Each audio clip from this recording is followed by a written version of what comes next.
Hey you guys, it's Peter, and welcome to my channel, Peter Watches TV, where I watch all the TV shows, and then I come over here and I talk about them. And if you've been watching me recently, you know that I have been covering a lot of true crime over here. It's my intention to cover every new true crime documentary or short series that comes out on any streaming service, so I'm trying to keep up with it. We just got back from vacation late last night from Las Vegas. We were out in Las Vegas for our anniversary. We just celebrated 17 years together and 14 years married yesterday. We got in very late last night. We got caught in a dust storm in Phoenix, Arizona. But because of that, I got caught up on books and I got caught up on shows and stuff like that.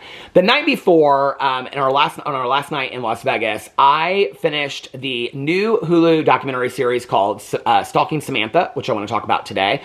And last night on the way home, I watched the Yogurt Shop Murders on HBO Max. I'm just giving you guys a heads up in case you want to watch it before I do my reaction to it. It's a 4-part series on HBO Max. All 4 parts are out. And I have 1 episode left to watch of the Yogurt Shop Murder. So I will probably be doing that reaction tomorrow or Thursday. But today I want to talk about Stalking Samantha, which is this new 3-part series that just came out on Hulu. I believe it just came out, it says August 19th, 2025. So it just came out last week. I didn't really know what to think about this documentary. I started seeing a lot of people talking about it online. For those of you that do not know, I have a Instagram related to this channel just called Peter Watches TV. It's linked below if you want to go check it out. And so I follow a lot of TV and true crime documentaries and things like that over on that Instagram. And so I see a lot of people talking about the new documentaries that are coming out and whatever. And I saw a lot of people talking about this Stalking Samantha. Usually, before a true crime documentary comes out, I look up all the new true crime documentaries that are coming out in the next month. So this weekend, I looked up all the September true crime documentaries that are coming out, and I keep a list of when they come out, where they're coming out, what streaming services they're coming out on, so I know what to watch. I had heard very little about Stalking Samantha. I didn't really hear much about it, and in all honesty, when I saw the poster for it, I was like, this looks cheaply done. In all honesty, I think that the posters for true crime today have really improved. And I think this part probably seems very stupid to people that I'm critiquing the poster, but it's important in the aspect of this because if I hadn't heard anybody talking about this online, based on the poster alone, I probably would not have watched the documentary. I probably would have thought it was a 1-part. Do you guys ever go in and you look up true crime documentary series and it'll say it'll have this huge poster and then you go in and it's a 45-minute episode on Dateline and you're like, well, this isn't really this isn't an exclusive true crime documentary. It's just a 45-minute episode on Dateline. Often, I find that, where somebody will send something to me, they'll be like, have you seen this documentary? It's going to be so good. And then you go in and look, and it's just a Dateline episode, which is fine. I like the Dateline episodes. But what I'm saying is, it's not a 3-part exclusive documentary, right? And so, when I saw the poster for this come up, I was like, and I actually sent it to 2 other people asking them if they had seen it, and they said, is it fiction or is it true crime? Both people asked me that. And so I was like, is it fiction? Is it true crime? And then I saw somebody talking about it on Instagram, and they were talking about how good it was. And so I thought, well, I want to watch some true crime, so I have nothing else to watch right now until the 4th episode of the Yogurt Shop Murders comes out, so I will watch this. So I started watching this in Las Vegas. I watched an episode a night. I literally could have binge watched the entire thing in one setting. The reason why I'm bringing the poster into this is because the poster to me, it almost kind of looks like Manifest, the cheesy TV show, which I absolutely loved. But it kind of reminds me of that. I just don't think that, I don't know. I think that the documentary is so raw and so vulnerable. And Samantha Stites, who is interviewed through the entire thing, who is the victim of the stalking case, over 13 years. I mean, I think just to have her face in black and white or something with, I don't know, red lettering, or I think it just would have made it. The documentary was so raw. It was one of the best true crime documentaries that I've seen in a very long time. And I was so impressed with it. I thought the poster's doing it no favors. You're missing out on a lot of people because the poster is just something that if it was me on a streaming app, I would just scan by. And the only reason I'm bringing that up is because, I mean, this channel is to critique TV shows, and I watch a lot of true crime. This is a true crime time, I would have just passed on by. And that makes me sad, all because of the poster. You know, it's like they say, don't judge a book by a cover. As an avid reader, okay, I think I've read like 88 books this year. As an avid reader, I definitely judge a book by its cover. There's a lot of books that I don't read because of their cover. So to say that we shouldn't do that with TV shows and documentaries, I think it's why we have marketing directors and people that are putting these things together. And the only reason why I'm bringing so much to this is because this documentary is such an important documentary that I don't want people to miss it, because they look at the poster and they think, I don't know, what is it? It doesn't, anyway, that was my thought when I first saw the poster. So anyway, let's get into this. I actually, on the Yogurt Shop Murders, I've been taking pretty extensive notes, but on this one, I did not take notes because I didn't really know what to expect. Honestly, I thought, I'm going to get 5 or 10 minutes into this and I'm not going to be interested in it. I was blown away. I was blown away with this case. I was blown away that I had never heard of this case.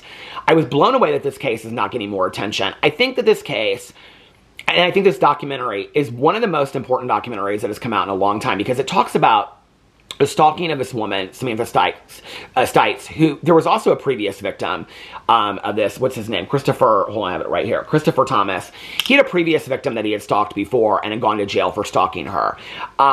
You know, I think that the world that we live in today in 2025, these things still happen today. I think that cyber stalking is definitely more common today than, I don't know if you would call this in-person stalking, I don't know. I mean, this is still happening today. I mean, this case went up till just a couple years ago until he was convicted. So these things are still going on today.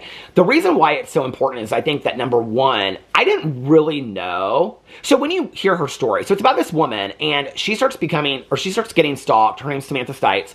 She starts getting stalked by this man, Christopher Thomas, when she's in college, okay? It spans 13 years.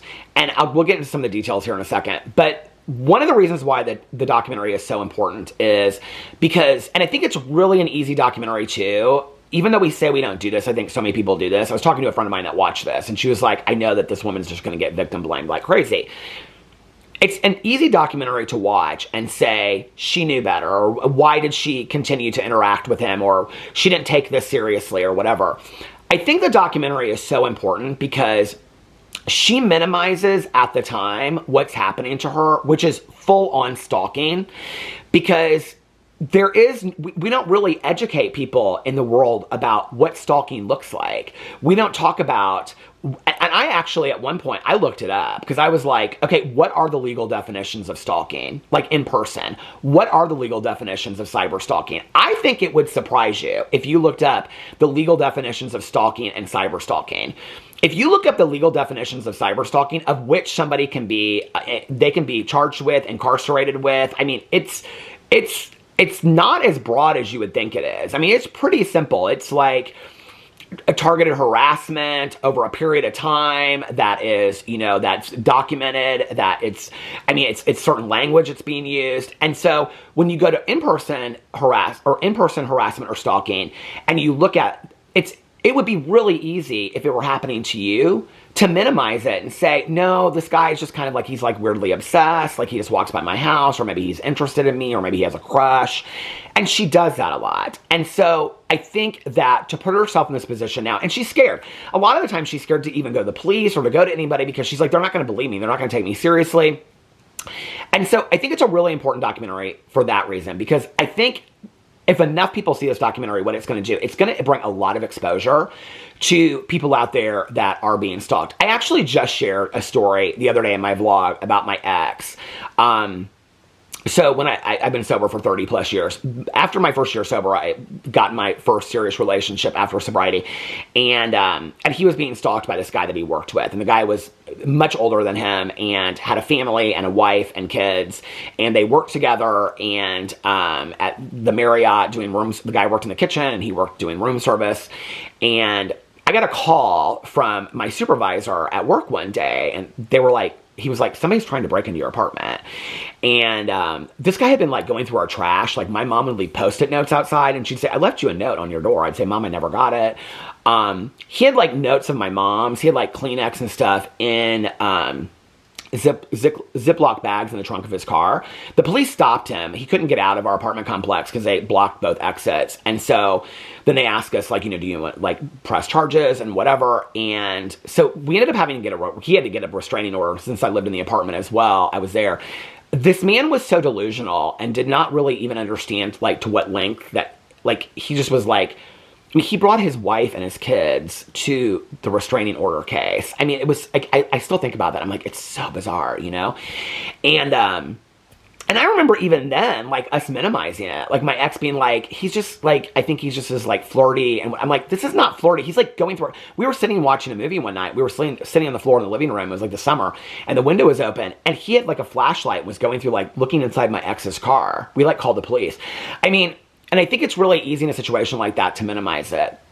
When you watch this case and you see that what she in her head was trying to excuse or make excuses for because she thought, A, nobody's going to believe me, or B, it can't really be that serious, ended up her being taken to the storage unit where he had made this box, like the book or the movie You, and was going to keep her in there. I mean, it is horrendous what happens to Samantha Stites. I felt so bad for her.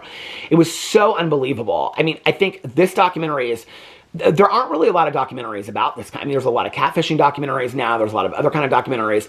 But there aren't really a lot of documentaries about a situation like this. So let me get into the synopsis really quick. Chained in a soundproof box by the man who stalked her for over a decade, Samantha must rely on her mind to survive. As she escapes, she faces a brutal choice. Put Christopher behind bars on lesser charges or risk everything in pursuit of justice. There's tons of articles that have come out about this. Watch Stalking Samantha, 13 Years of Terror.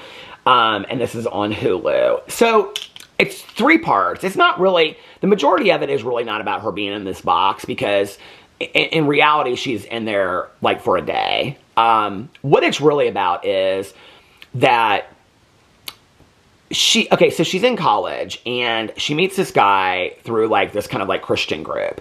And he becomes friendly with her. And so she's just nice to him, but doesn't feel anything else. And it's almost the exact same MO as he did to the previous woman. When you meet her, like, in episode 3, I think you meet the other woman that he did it to. So he had a previous stalking case. Did the exact same thing to this other woman. Like, they worked together in a residential treatment program. He asked her if she wanted to go get, like, a cup of coffee or something like that, or drink. She went.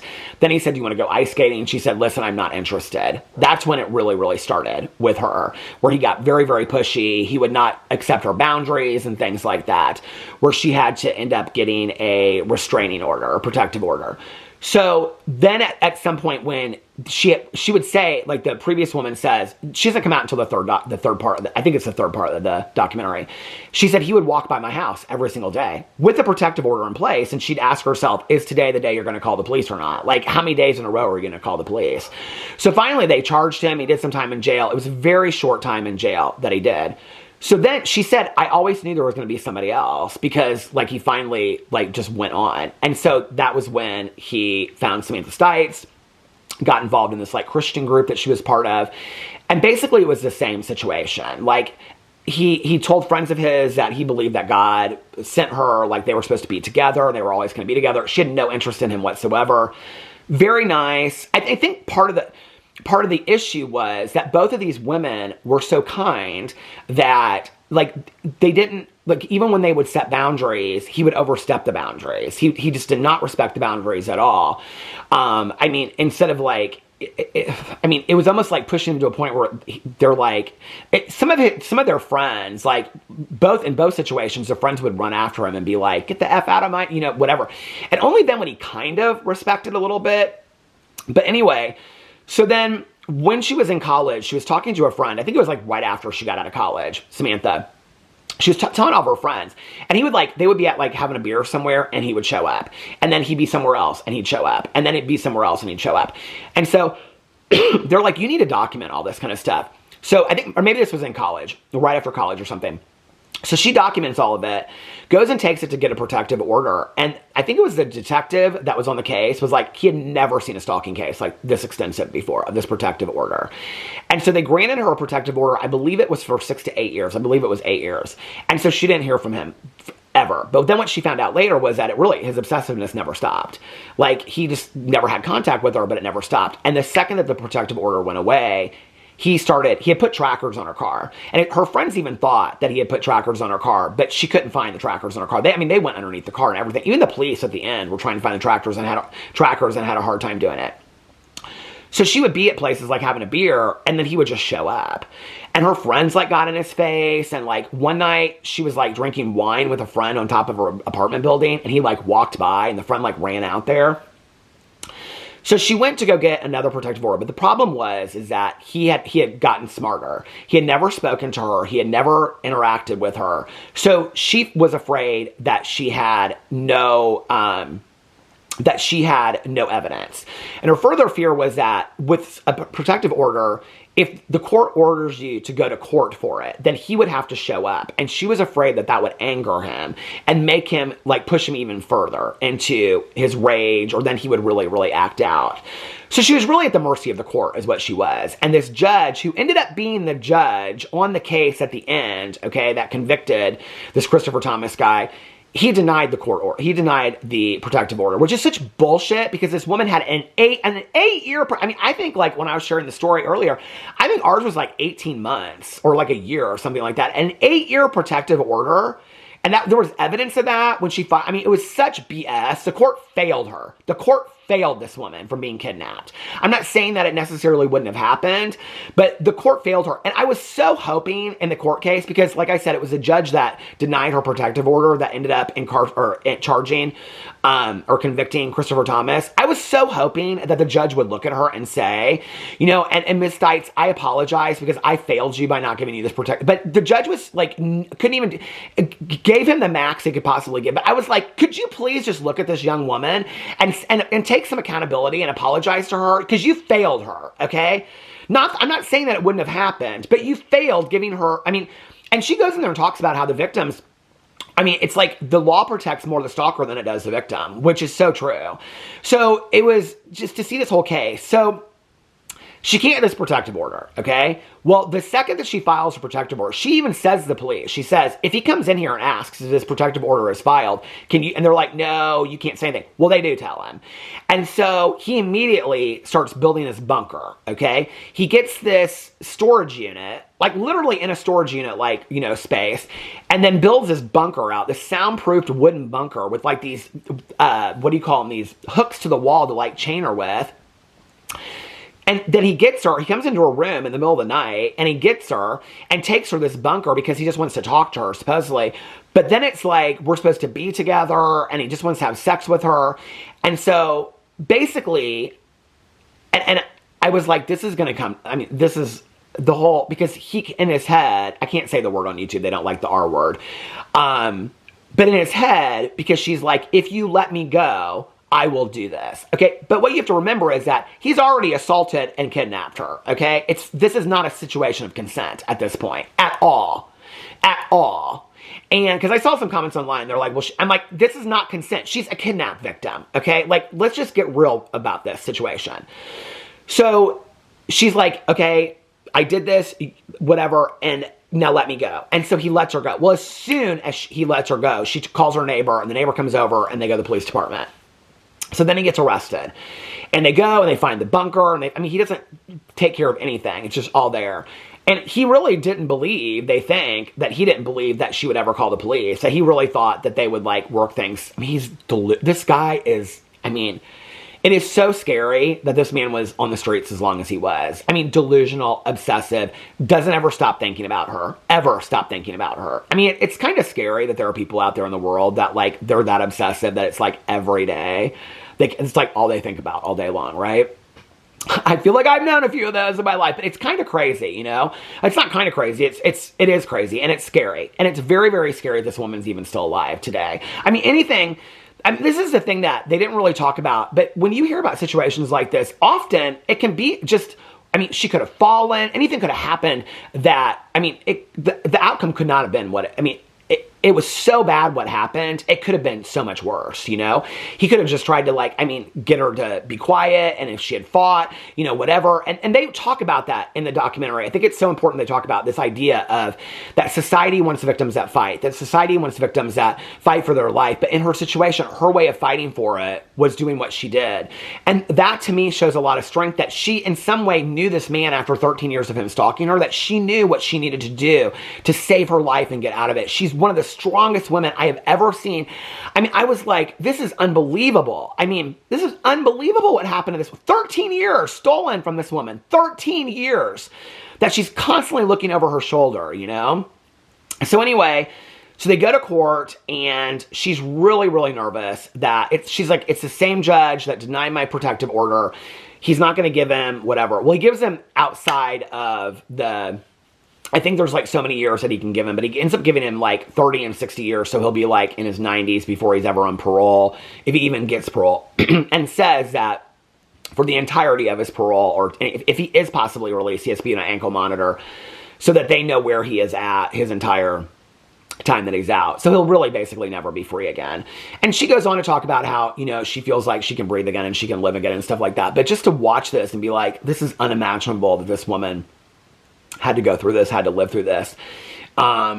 It's just, and they talk about the fact that the judge believes that he will never be safe on the streets because he will continue to do this to somebody else.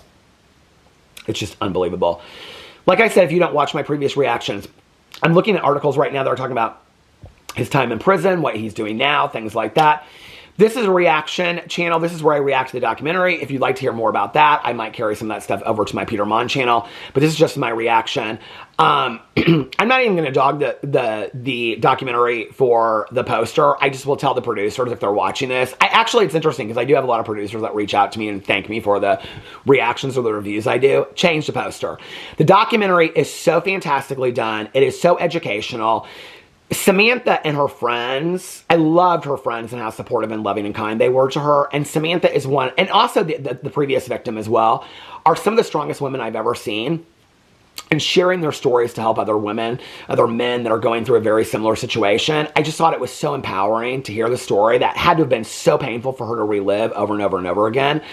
I would highly recommend this documentary. Highly recommend it. I mean, not only is it binge-worthy because it's so interesting to watch, but it's so educational, and it really made me think about things in a way that I had never looked at them before because that's not my lived experience like hers. Anyway, I would highly recommend it. If you've watched it, please let me know what you think in the comment section below. I love you guys, and I will see you tomorrow.